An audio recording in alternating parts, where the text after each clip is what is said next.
Alright, YouTube. I'm gonna change this heater hose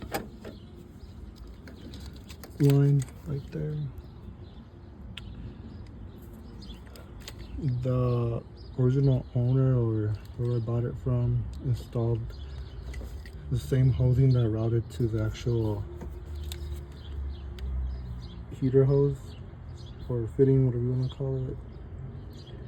And he just cut them up, and or not even cut them up, just put a the pipe here, the rubber hose, and called it a day without thinking about the consequences of that. See that pinch right there? Yeah, causing me some overheating issues. Aside from other parts that they used water only, and it rusted up everything else. Had to get a new fan. The other one had a bad clutch and a bad blade. So what I came up with to remove this hose, I don't have 8 mil on a 3/8, so I'm using 3/8 ratchet, 3/8 extension, 3/8 to 1/4 inch adapter with the, bear with me, a 1/4 inch 8mm. So I'm able to fit it through here.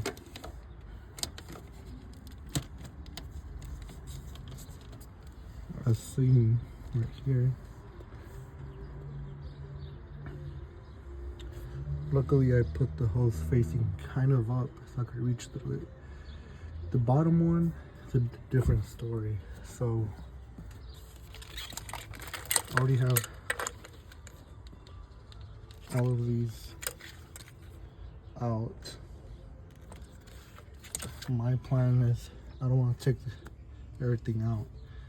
I have a new gasket in here. I don't want to deal with having to buy a new one if it crumbs up and breaks apart. Cheapskate, yeah, but if you want to take it off, go ahead. It's causing me a bit of work here, but I think it's worth it. My plan is to feed it inward onto the back until it comes out to over here, and I could just push it all towards the firewall or towards the plenum over here. So we'll get back to you when I finish this. So I was able to get that hose off, that part at least. And you can see what I mean when I might be having some cooling issues. See if I can get a good. You can see that gunk in there, how brown it is. Might be having some other issues with the water pump and whatnot, but for now we'll see how that betters or worsens the car. This is the part number, by the way, from Napa. It was $17 and some change. Well, yeah, well, found out. I guess removing the fuel injectors, the wiring harness for that, did help me a bit. I did, however, find out that, you guys can see that right between those two, the actual hose, the part that you put the socket into, I don't know how you want to call that, but it is right underneath. It's facing down, so that's like the tip. the end, if you would like to call it that you see right there. So we'll see what we come up with. Might have to cut it, we may not. I might just stick some pliers down there, some needle nose, and try twisting it from this end and see how that goes. Alright, YouTube. Couldn't get it to come out. Tried everything. I tried hammer, tried a socket, trying to put a screwdriver down there, but it isn't damn near impossible. So what I recommend you guys do, if you guys don't have access to taking that hose clamp off, they're like $40 at Harbor Freight. I'm not sure if it comes with a cutting disc, but I borrowed this one from an uncle of mine. And as you can see, let me zoom in a bit. Boom. I mean, you know, like some things are worth saving, but some things aren't. That something is not worth trying to save. I mean, they're about $1, $2 maybe, or like $10 for a whole set of hose clamps like that.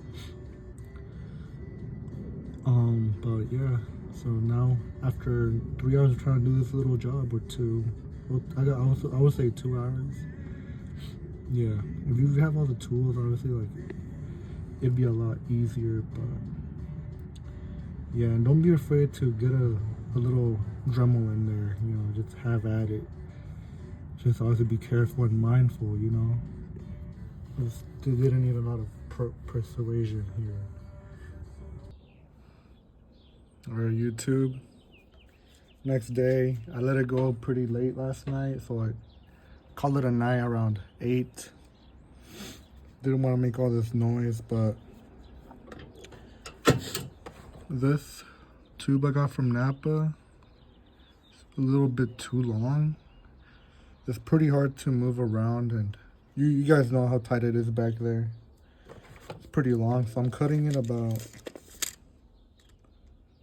we'll call it, oh wow, an inch. So the 3/8 side, this is a 5/8. That one goes in the bottom. The 3/8 goes in the top. It's a bit too long. So, and they're both about the same length. We're talking about a millimeter or 2 from of a difference. So we're just gonna take this Dremel right here and keep cutting it.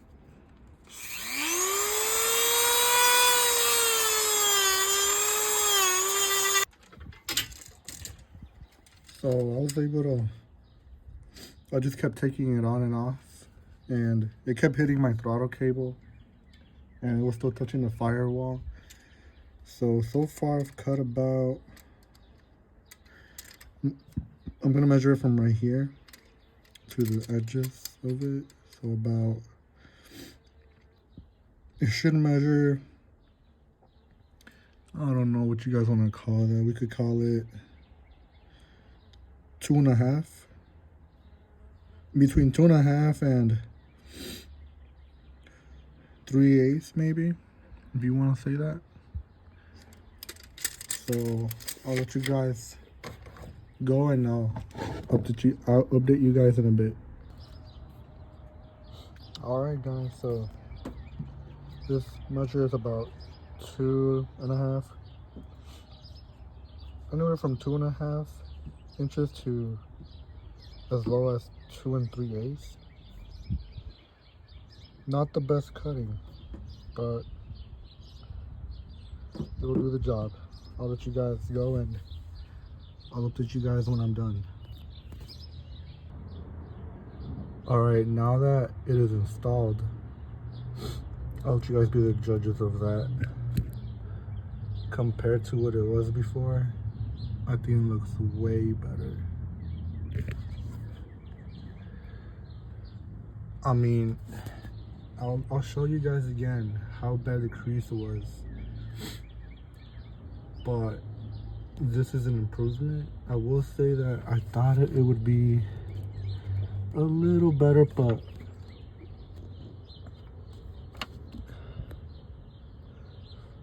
see if it'll focus in there. It is a U shape here now. It used to be a V, but now it is a U. It is not touching the throttle cable, which is a black wire you see right there on top of the ground wire. I don't know what that ground wire is for, so, but it all fits pretty good now.